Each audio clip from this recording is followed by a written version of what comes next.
let's not get into Grogu. Oh my, like, come Are on. you anti Baby Yoda? Are you about to ruin Ah, your potential future popularity with our eventual fan base by being anti Baby Yoda? there was a lot of skipping 10 for Grogu. Oh my god. That's the only good part of the show. It was a Western. Westerns are the most boring type of TV show. The only good part of it was Grogu.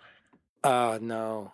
One, too small. Just way too useless. It uses the Force Yeah. way too useless. Honestly, not a big fan of Grogu. Oh my Which I god. think most Wow. serious Star Wars fans would agree Grogu I was. mean, all of the bad ones, yeah. The terrible Oh, toxic bros. All of the terrible toxic they bros. stick this cute, this supposed to be adorable, cute, wholesome little green monster in front of us. Like, I don't understand the Star Wars fans who somehow skip past how annoying Luke was in A New Hope, how the comedic timing relief of C3PO through the first three movies is annoying as hell. He is the Jar Jar Binks of the original series. The episode 6 is full of Ewoks who are a fantastic parable about the ability for non-technical societies to fight back against their technological oppressors. It's a series that is fundamentally all of these things. I'm like, so then what do the toxic bros actually like about Star Wars? They like the Empire and they like Darth Vader. Of course they turned into Nazis later.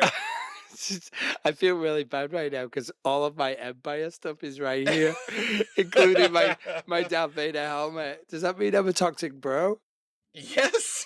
No, but that's not even my biggest problem with those series. My biggest problem with those series, Boba Fett and early Mandalorian, is we get it. There's desert planets. Oh, but Yes.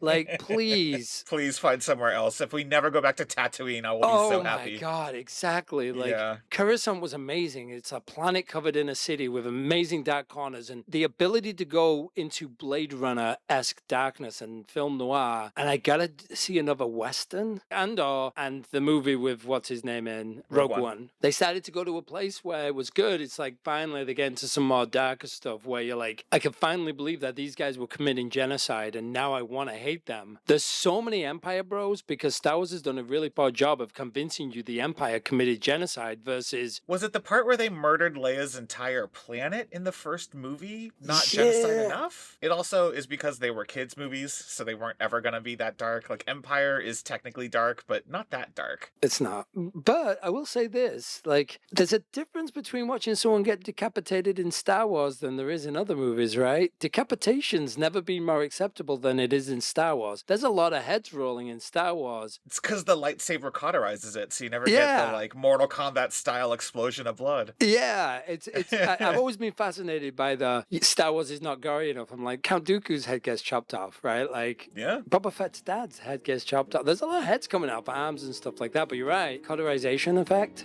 right? Really Not helpful. gruesome. No, not at all.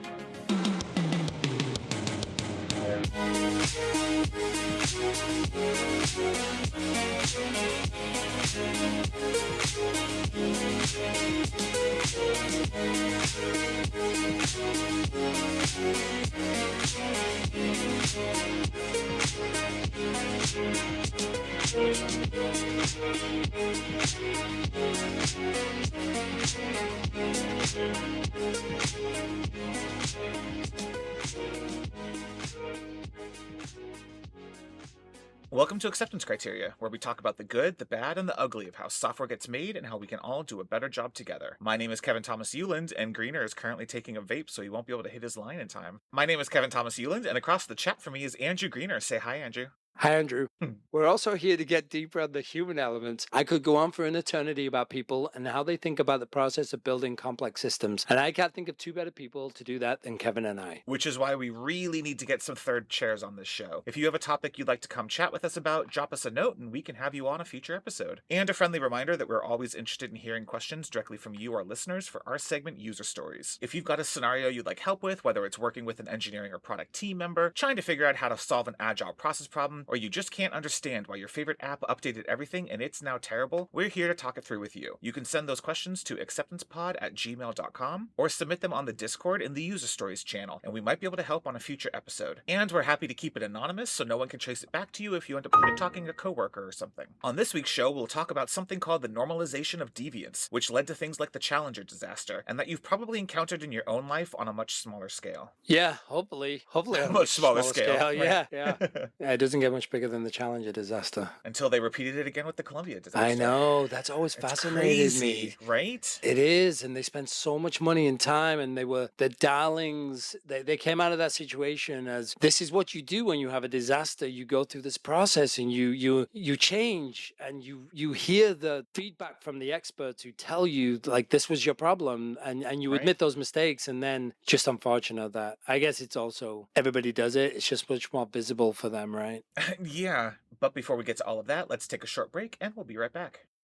All right, welcome back. This is a segment we like to call Process Stories, where we talk about systems and frameworks that software teams encounter while getting their work done. So today's topic is the normalization of deviance. Should we start with the definition? Yeah, let's do it.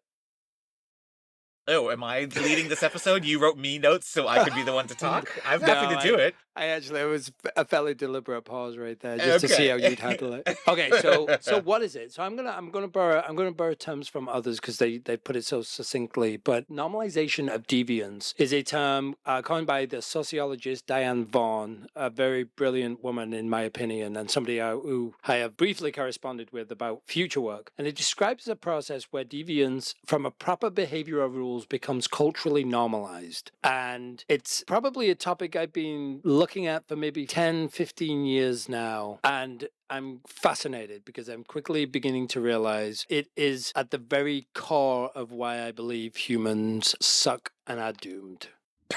Great. So this is, as all episodes of this podcast will slowly turn into, this is about AI.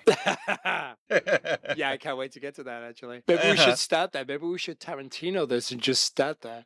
Right. No. Plus some foot stuff because it's Tarantino. Anyway, we'll let's leave AI to the end. Yeah. So according to Diane Vaughan, normalization of deviance occurs within an organization with people becoming so desensitized to the deviant practices which have, let's call it practical drift, which is a term that I didn't know about until recently, but that is the measure or the time and the distance between the normal practices and the drift to deviant behavior. So that journey is the normalization, right? So if we look at the definition, you can think of, we have regulations, practices, and procedures today. I do something deviant tomorrow. Everything goes well. So we start to do that new practice. And that is the first generation of the practical drift away from normal running process. An important part of that, too, is usually the first steps on that path aren't critical. If something did go wrong, it wouldn't have been disastrous. It just would have been like, oh, there's a reason why we do that. That's right. I shouldn't have skipped that step. So the first couple of steps down the path usually aren't immediately disastrous, which is why it's a self-reinforcing cycle. Yep, totally agree. The term normalization of deviance really became popular after the Challenger disaster in 86, I believe. In 86, yes. Which for most people who are interested in the subject, now we know that the disaster was allowed to happen through poor management practices, engineer communication failure with those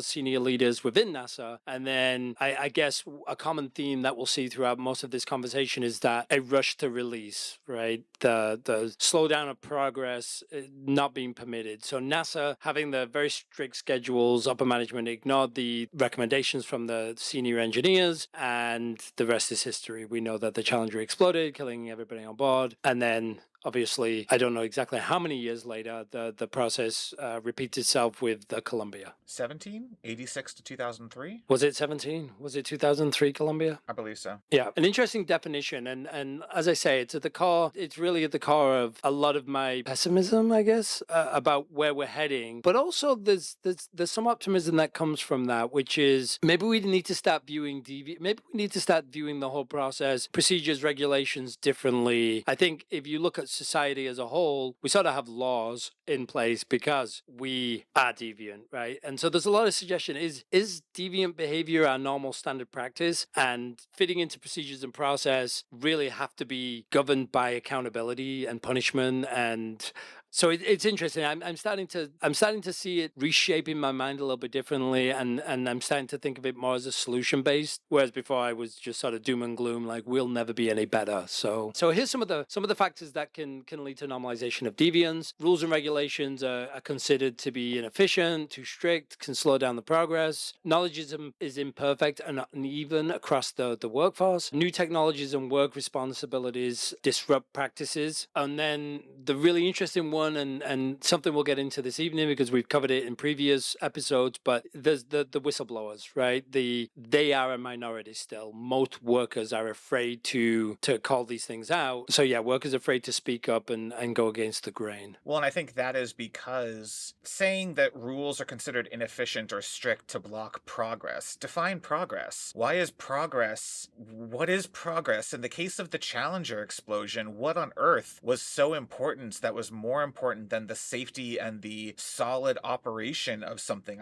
It's one thing. Yeah, the schedule in that case, the schedule was everything, right? Right, and that's the thing is at some point who was the decision maker to say that the schedule is the thing that's at the top of this? Like I think we can talk about normalization of deviance and the things that happen as you gradually as that what's it called the drift as you start to recognize, well, I did this one thing that we're not supposed to do and nothing bad blew up in my face, so I'm going to do this second thing, and like it's a slow process, but the driver of that is this perception of well, it's because we want to get to the revenue, get to the whatever, and I don't excuse it in the case of like a technology company where you do have the pressure of the board and the stock market and the IPO that you want to hit and the startup funding that you need to justify. Like there are a bunch of these reasons why that kind of stuff starts to happen. I think Challenger and Columbia are really fascinating because the government and science and NASA as an institution should never face those pressures. And so that's the thing. I think there's two parts of this conversation, which is one, why does it happen in places like that? And then two, in the places where that kind of pressure is understandable, how do you fight against it? Yeah, and I think NASA have been battling for years, many decades, right? The public perception of the space program. So the lack of interest leads to diminished funding, right? So reduced funding affects their ability to go after all the science that they have on their roadmap, right? So I think for NASA, it was constantly a funding challenge, right? Lack of the perception, public perception, lack of funding, those two things, the correlation between those two things. So hitting the schedule and maintaining that public perception and interest, I think that's a big driver for NASA, or was. Which is crazy because I mean, and you're right. It happens where they canceled the moon landings because public interest dropped off. And it's like, that's not how science and the government funding of science should work. Like you shouldn't base your ability to fund scientific research on whether or not it's flashy for the public or not. So many things come out of this research. Again, penicillin is the go-to example, but like so many things happen when you just let science go and explore what it needs to explore, and trying to turn it into this flashy thing. I can blame a lot of things on Reagan. I don't know that you can fully blame Reagan for this one just because it had been going on since the 70s, but it's this bonkers scenario where you're supposed to, I don't care what the public thinks about NASA, freaking fund the science. It's weird. Maybe it's nice that we have the private sector now, and one of your favorite guys. You know, this is one of the I sort of swing both ways with Musk and my interest in what he's doing, but I do like the fact that we now have private sector money contributing to space exploration and space science, because I feel like those guys, for some of those guys, it's just a lifelong pursuit. The public perception is almost secondary to them. Not for NASA, it was the be all and end all of their funding. In private sector, with the right type of personality, and actually Elon displays some of this personality, is he wants to do it, therefore he does it, right? And spends a lot of money doing it and progresses other agencies' science in doing it through their achievements. So, well, what other agency is he progressing? What has Elon Musk contributed back to anybody as a result of that, other than causing environmental disasters in Texas where his space rockets keep exploding? So no, I think you should fix the government's willingness to fund science because you have the controls in place to want to make sure that they just do what they would do in their normal course of work. Whereas Elon doesn't have to be on the first 20 rockets that explode, so he doesn't care about any of that. His goal is to get to his vision of what's going to happen. He wants to be the person to fly out into space on their little stupid billionaire trips into the upper atmosphere. It's not even space. And if he has to kill the first 30 people who go and do that, that's just the price of business to him. So no, I don't love the private sector getting involved in this. I think it goes back to many other examples of, we're going to start talking about examples of normalization of deviance. Almost all of them are what happens when billionaires in the stock market cares about something, and therefore you have to start cutting corners. You cannot convince me that SpaceX isn't going to continue to do that. Well, he was recognized for his contributions to space travel, right? He was By who? For elected. what? He was elected as a fellow of the Royal Society in 2018, and partly that was because of his space exploration and the progress that's been made from his concepts. We're going to hold up the British monarchy as an example of people good at recognizing quality? Sure, cool. Prince Andrew gives his regards. Oh, there we go. Straight to the alleged, Yeah, allegedly bad prince. Reusable rockets. Was anybody really talking about that or actually doing it before he came along? I think that's a big one, and I think he's inspired a whole generation of future space scientists too, right? Like, there's a lot of progress being made from his. As long as they're white and they don't get stuck in the Tesla factory in the special room for black people, sure, definitely good guy. Cool progress he's making. Okay, let's move right along.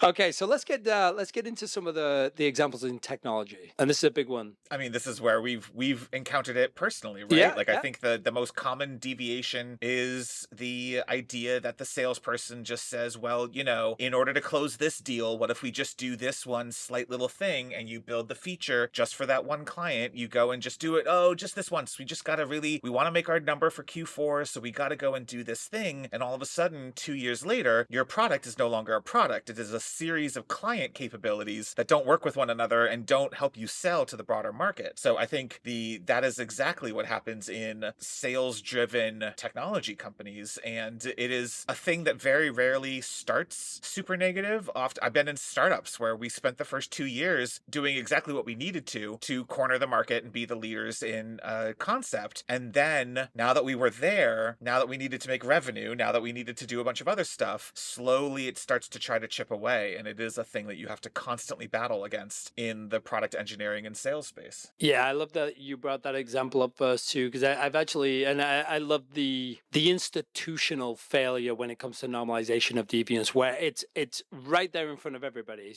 We're not talking about a couple of data engineers doing bad things on financial right. in financial databases. We're talking about, as a practice in a direction, the company went there, and I've seen this at one company, which was they deviated away from the norms of a code base for their customers to the extent where they actually had teams of engineers, partially paid for by the customer and partially paid for by the company, to work on the different branches of the code. And then, like Right. most companies, they did the whole, hey, this is really expensive and it's problematic and it's troublesome and we got to bring it all back. And to watch them realize, like, well, we didn't just build a town. We built like a country. Like, this is going to take years for us to change. Like, culturally, we're set up this way. Talking about people's careers, well, we can't lay these people off, right? The customer's not going to want to make that change back to a core code base, because right now they're receiving everything that they've asked for every release cycle. So Right. it was interesting to watch a company realize, like, yeah, what started off as normalization of deviance is now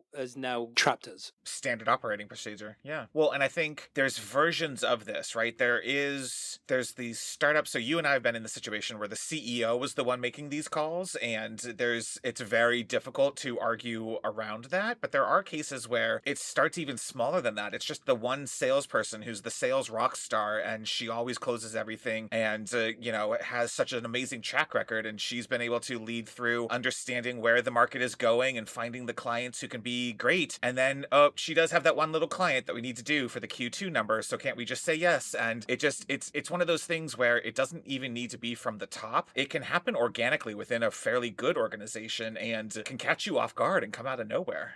Yeah, and I wanna stress too, like, we're talking about the most brittle elements of human nature here, because you're right to bring it back down from the upper level, the executive levels, and the company wide. We're talking about inter office relationships that can impact deviant behavior. Like my favorite product person asks me to do something, and I just love this person. I really want to make their dreams come true because we're buddies, right? So Right. so now I'm impacting a roadmap which then affects 20 other people downstream and also impacts the business, right? And starts Right. to become the anti-pattern that in 2 years our friendship and my willingness to bend over and throw out the core values we had, they're gone because, hey, Right. we're friends, right? And it happens on the engineering side too. The product person is a really good person who you enjoy working with, and they really, really want to get this feature so that this one client can have it. It's a feature that's on the roadmap. There's nothing deviant about the feature, but it'd be really great if it could be rolled out by this Friday at the end of the sprint. And you are not going to be able to do that also running all of the QA and unit tests. And so you just skip checking those two boxes. You just don't run the unit test so that you can get your favorite person their feature for this amazing client, and it gets out the door and nothing goes wrong. I didn't run the unit test. The feature works fine. I wrote pretty good code. Nothing happens. And all of a sudden, 6 months later, you're doing that more and more. And of course, that's when the big bug happens and accidentally deletes a database, accidentally sends 30 million messages it wasn't supposed to do. That's when the problems happen, is when you let those small little normalizations suddenly turn into something ongoing. I feel like we're talking about how emojis ended up in every single app ever. What? This is how emojis ended up in applications. Was like, I want emojis. As soon as there was a text box like I want emojis, I've been there. I've seen this one.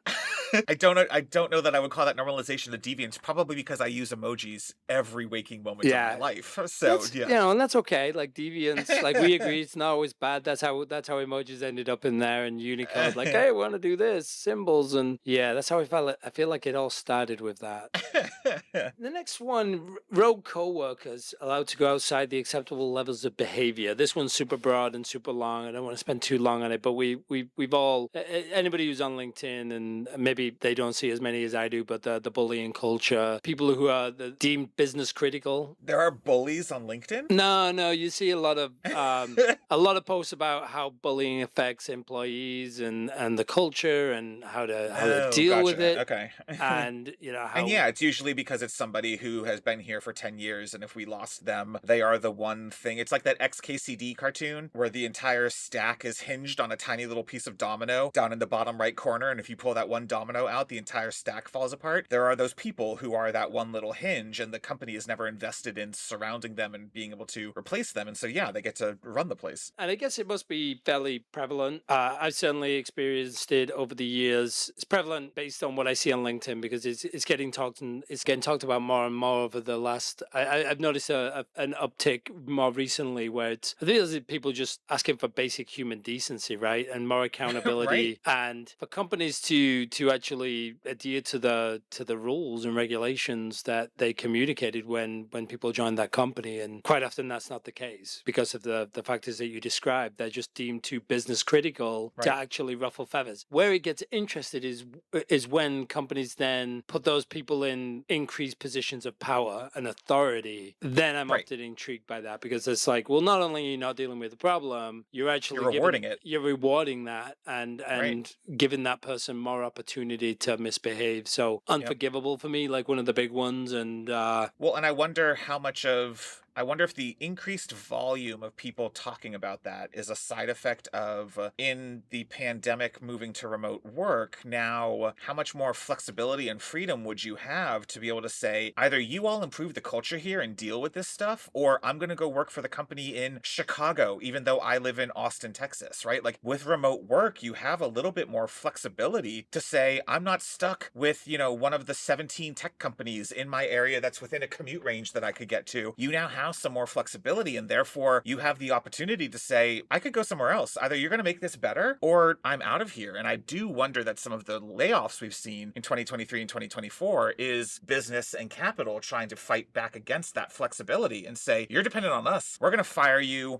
regardless of where you live. We're going to force you to come back into the office. We're going to do a bunch of these things to try and rein worker autonomy back in. Yeah, I also wonder how much of the increased attention is also because the bullies now are able to operate in a different way. When there were lots of people around and you're in an office and there's observations where, humans, we are observant by nature, right? Like I've been in situations in smaller companies where I've actually physically opened, bust down the door to stop an interaction that I deemed as inappropriate. And I've maybe done that 3 or 4 times in my career where I've seen something and said that, that's not going to happen here. But it's changed now, right? If you're alone on the Zoom call, You're no alone one's on the around Zoom to call. observe it. Yeah. So I wonder how much. Yeah, I do think the new remote work. There's a lot of research that's been done about human nature that will have to be redone with remote work taken into account. Because I think it's those types of people operate in a different way, and maybe at times feel a lot safer, exercising that type of bullying. So. Yeah. But yeah, an interesting one. You reminded me, there's a really interesting, this, let me quote the guy because I want to make sure I get the credit. And his paper is about normalization of deviance. He's like, let's be frank, stop normalizing deviance. It's by Inspector Frank, I guess that's the guy's name.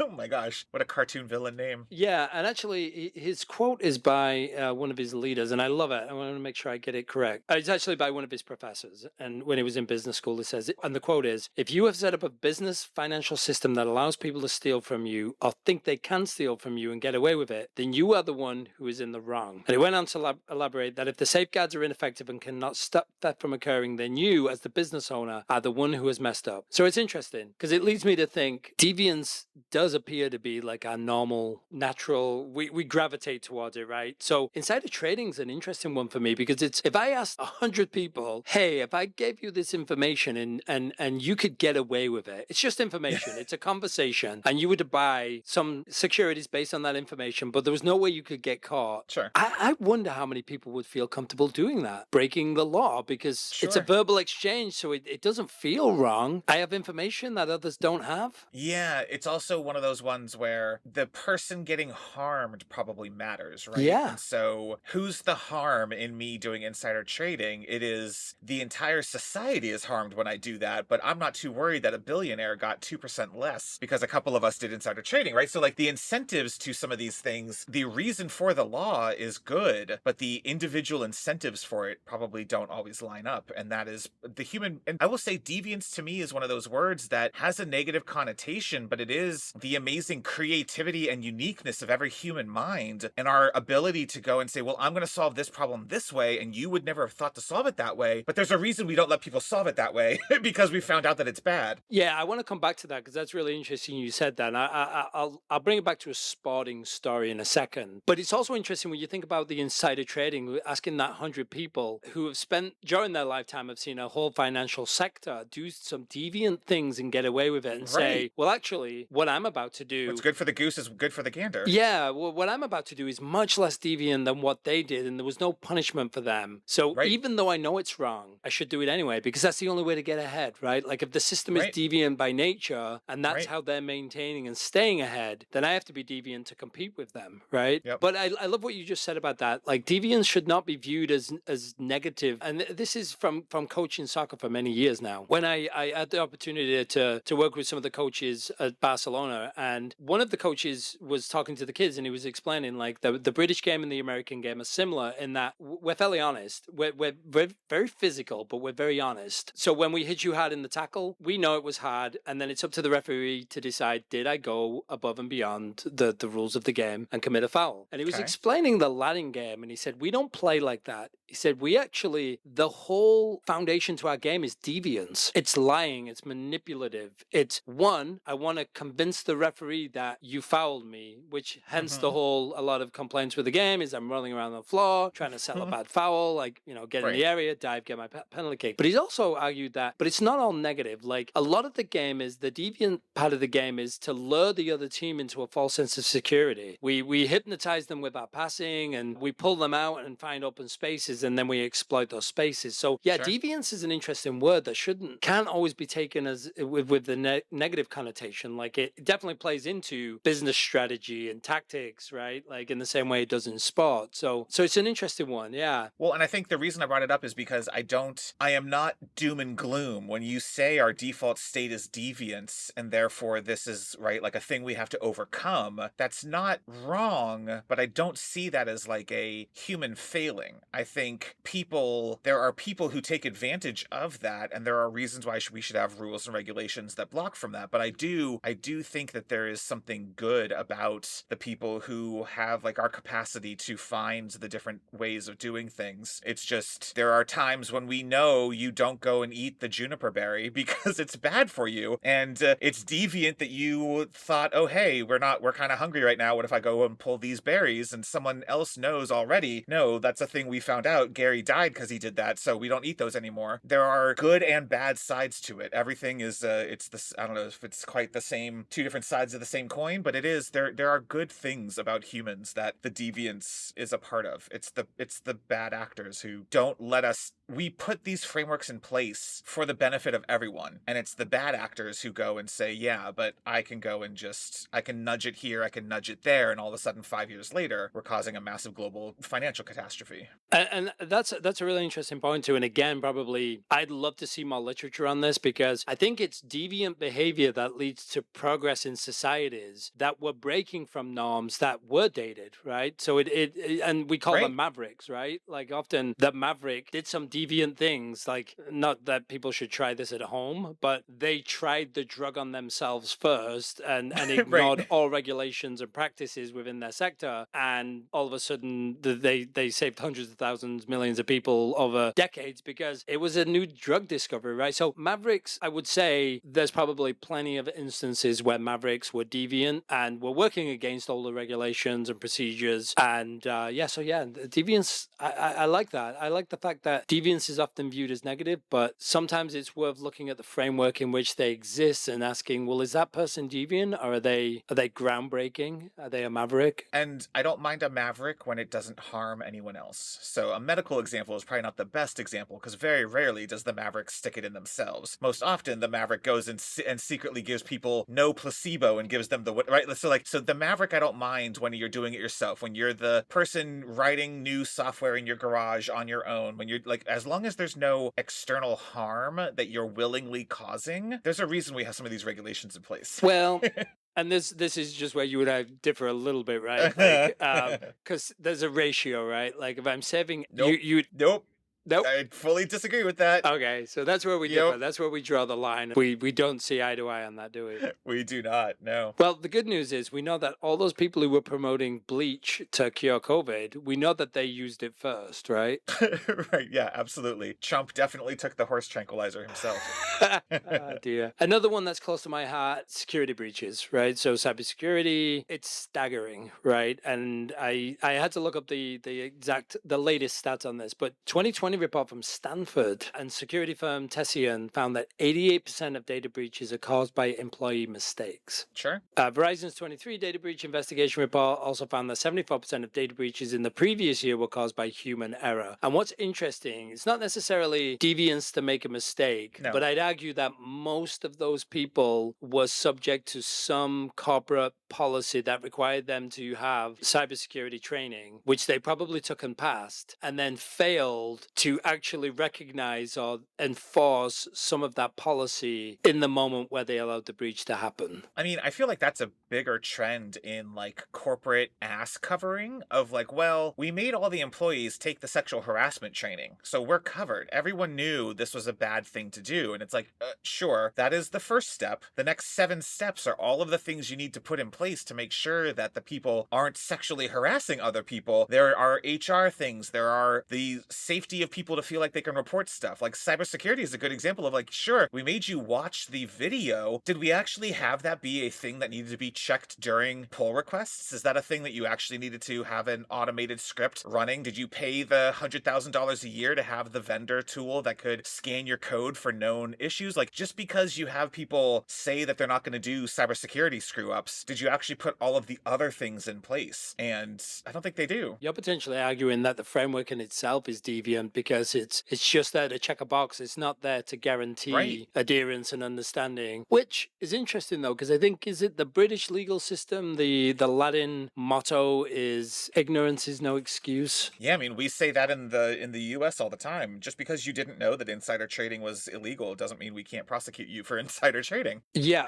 So I'm sure companies would be able to argue the same thing, which is you took the test, you were told, and you might not deem it as being specific enough or enforceable enough, or the pass rate, right? It's too easy to pass. Right. But they're definitely passing the accountability down to the employee, which is kind of weird because ultimately it all rolls up back to the company where the lawsuit happens, right? Right. But it also goes back to your comment earlier, the professor talking about if you design a system that allows someone to steal from you, then you're the one at fault, not the person engaging in the theft. If you design a corporate process in which employees are still able to write code and deploy code that hasn't gone through sufficient cybersecurity auditing, then it's the company's fault, not the individual's fault. It doesn't matter how much training you offered for them. I totally agree, and love that you connected those two things. That is absolutely correct. So cybersecurity, a big one. Yep. And I think we'll still be talking about this in 10, 20, 30 years. Hopefully I'll be retired by then, but we will still be seeing people screw that up. Let's hop back over to some of the current ones that are going on that should resonate with listeners. Boeing, again, it sounds like an institutional failure, right? It sounds like allegedly there's some institutional failure and normalization of deviance. We're seeing multiple whistleblowers come up. One in particular who recently passed, I believe, Mr. Barnett, who had worked for the company for years, many decades actually, blew the whistle and had cited under pressure workers had been forced to install substandard equipment and parts onto aircraft. Serious problems with oxygen systems were highlighted in his whistleblowing report. So it's an interesting one that's playing out right now. And again, it's a weird one where I think we've grown so accustomed to seeing institutional deviance now. But this one's a little different because you're 35,000 feet up in the air flying in that product. So I think now you're starting to get real attention on this one, which is, well, holy crap, I have to fly to Massachusetts next week. What's the... I'm pulling the little security card out and looking at the make and model. This is a 737 MAX. I'm going to go ahead and get back off the plane. Exactly. I never used to check for that kind of stuff, and now I have explicitly looked and been like, oh, we're on an Airbus. I have no idea if Airbus is actually better, if Airbus has the same pressures. They're a European company, so maybe they don't have the same stock market ridiculousness that Boeing is facing, or not Boeing is facing, Boeing is choosing to give into. But yeah, it's insane. Well, at least you know the design and the intellects that put it together, probably higher standard, right? Whether it be European. Because they're European. Yeah. I'm still considering myself EU European, even though we Brexited. Yeah, you don't get to do that. You Brexited right out. You can't do that. It doesn't count. You Brexited? It sounds like an insult, right? It kind of is. So this is an interesting one, right? Because it also gets into the nature of, do we really care about deviance until it actually affects us, right? And flying affects us because nobody wants to be at 35,000 feet when they realize... Right. Man, they forced Joe to install a subpar component on my plane. Unforgivable. Right. Well, and also, like, it is a wild, like, of all of the things, Microsoft, Oracle, Google, whoever the company is, normalizing their deviance to the point that now no one likes the word processing and spreadsheet software that they use, regardless of whether it's Microsoft, Google, or whoever. It's kind of dumb, and it's annoying, and it's frustrating, and it sucks that Wall Street is driving every decision in this country. But planes had a fairly stable reputation. Planes were this safe thing. The FAA and all of the National Transportation Safety Board and all of these things were in place, and there was a level of trust in airplanes that how would you throw that all away for 6 years of better profits for your shareholders? Capitalism is ruining this country. Extreme vulture capitalists, the extreme need to constantly grow and see stock profit returns at the expense of safety, security, human life is killing people. It is damaging things. There are how many hundreds of people have fallen out of the sky in 737 Maxes. It is ridiculous that we are allowing this to happen. And if this isn't going to wake people up to the terrible stakes that Wall Street is forcing on all of us in every part of our life, I don't know what will, but like every decision Boeing has made for the past decade is bad and has caused all of this just so a couple of billionaires can have a few more billions. It's insane. Yeah, and we're talking about a sector too, which, I mean, mean, checklists, right? Checklists came out of the aviation space and dramatically impacted the number of sort of in-flight and before takeoff, on-landing incidents. It's reduced dramatically just by having before takeoff checklists. And we're talking about a sector that's sort of been idolized for, hey, they got all these procedures and they're constantly evolving. So as bad things progress and iterate, so do we. We change and security at the airports, all these things, the hardware in the security scanners, all these things you assume as a consumer that they're constantly evolving to make sure I'm safe. And now we've got this case where, but wait a minute, the one fundamental thing that I want to be safe is you're telling me that it's fundamentally broken, right? Like the actual plane. So yeah, it's a big one. I think it's hitting people. I think it's hitting people harder than some of the other, it's like, hey, well, I wasn't buying a Toyota anyway. It's like, it doesn't impact me. I don't own a Right. Toyota. I wasn't buying a Right. Toyota. So it's interesting to look at how we receive these things in the media where it's like, well, I don't care. That's somebody else's problem. It's not my problem, right? But Yep. society suffers, but we don't care because it doesn't impact us. One of the final examples I give, Deepwater Horizon's a big one. I think the oil sector has probably throughout the years been allowed a lot of freedoms. And yeah, just a few. And again, invading Iraq, the impact is catastrophic. But again, does somebody in Massachusetts feel the impact of Deepwater Horizon exploding? And I mean, they did though, right? Gas prices spiked for like a month and a half after that. yeah, but are you removed enough? Is anybody looking at the high suppose. gas prices and blaming anybody other than Obama at that point?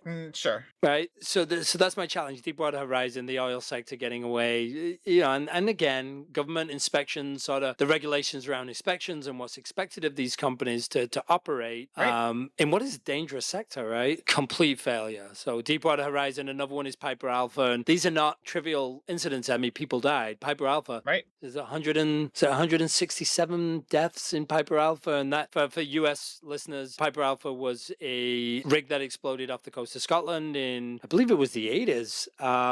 88, I believe. Yeah. 88. 167 people died. And again, procedures failing, shift changes, lack of communication between those shift changes, and the rig explodes and a lot of people die. So just some sectors seem to be finance, oil sector, gas sector, some of these sectors they have a lot of regulations, don't get me wrong. The downside to them getting it wrong is much more catastrophic than other sectors getting it wrong, right? Right. And they might have a bunch of regulations, but they also have fought to have a bunch of those regulations rolled back. And so the idea of deregulation is a pretty big push by a number of people. Even in the 90s, it was on both sides. And I get that there are situations in which it'd be nice if your little startup company could avoid having to do X, Y, and Z because it seems like it's getting in the way. But there's usually a really good reason why you're not allowed to do X, Y, and Z. And if again, it's this weird thing where as a culture, we all agreed we didn't want rat droppings in our meat. And so we had the FDA come and do that. We have tests to make sure that a new drug that comes on the market doesn't kill you. We have a bunch of these things that we put in place. And then when you have this push for deregulation, it simultaneously defunds the regulators so that there's not enough people and time. And by defunding the regulators, you still leave the regulations in place, and therefore the regulations feel more onerous. If the regulatory bodies were properly staffed and were ready to handle the volume of things that they were going to have to regulate, the regulations wouldn't feel like red tape. They would sail through. But of course, when you defund the IRS and therefore you don't have enough people, IRS audits feel onerous and cumbersome. They don't have to. That's a choice that we make. We could properly staff these regulatory bodies, but because we've been sold for the last 40 years that government is bad, regulation is bad, we therefore have a self-repeating cycle of deregulation and defunding, then causes the current regulations to feel even more onerous, and therefore we get calls to do even more defunding and deregulation. And it's ridiculous. We should absolutely triple, quadruple, I don't know what the number is, the regulatory bodies should get massively more funding and should help protect people without causing red tape. The red tape is a choice. It is not a required part of regulation. But I feel like your views affect bottom lines. Only if your bottom line includes poisoning people. You shouldn't be in business if the only way that you can make money and be in business is by poisoning people. Sorry, don't have that company. Yeah, I just, and I'm kind of setting it up for the next point because I'm skipping ahead a little bit to. I asked the question in my notes: naive to believe that humans will ever overcome normalization of deviance, but I'll adjust that and ask the question, is it naive to believe that corporations will ever overcome normalization of deviance? We did for like 70 years. We had really good financial regulations, and they started to fail in the 80s because of Reagan, and that's why we had the savings and loans scandal and a bunch of other stuff. But we didn't have a major stock market crash between 1929 or whatever it was and the, 80s. So there were recessions, there were things, but there wasn't a Great Depression. We didn't have a Great Depression, but since 2008, we've been in basically a slow boiling Great Recession, and it's absolutely possible when you fund the government and when we as a culture come together and agree this isn't a thing we want to do. So yes, it's absolutely possible. We've all agreed that it is, but since the last 40 years, the Republican project has been buying all the media and convincing everybody in the country that this isn't a thing that's necessary. So not on our current track, but yeah, we've shown we're capable of doing it.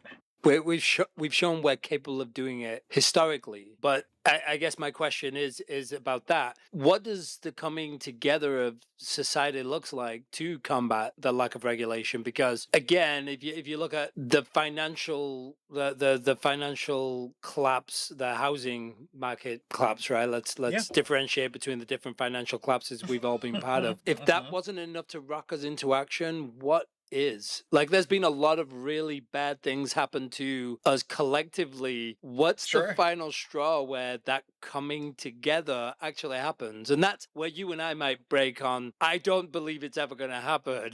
And you're Well, and like the problem hoping it is, will.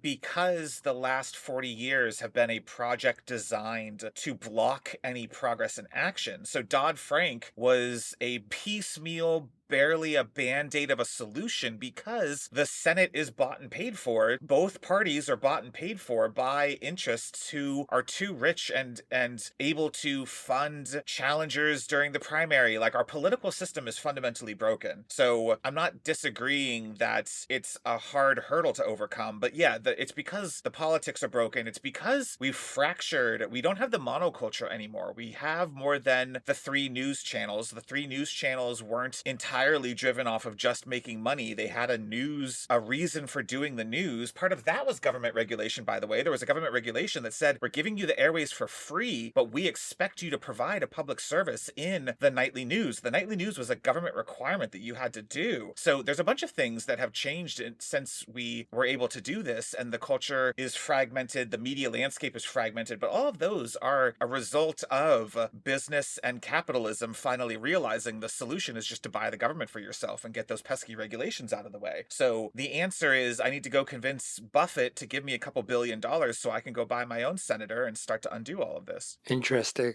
So it's not going to change anytime soon then. If we're relying on... But I mean, I think you see things like the Horizon scandal in the UK. Public outrage is possible, and making change is still possible. I think the UK is still closer to a monoculture than the US is at this point. But I was going to say that. Yeah. Do Yeah. you see that? Because we often in the UK, I think we feel more. It's a weird, actually. It's a weird divide, because I do believe, I look at the UK and I'm like, man, talk about like a bunch of people who are disenfranchised and sort of downtrodden. But I still feel like there's still more apt to collectively scream bloody murder than we are in the US. But then again, when the UK, when we look at Europe, we say, oh, okay, the French truck drivers are at it again. But it only takes Right. it only takes them 12 hours to sort of mobilize, right? Like, it's like, oh, Right. look, they blocked the ports again because they're pissed off. Right.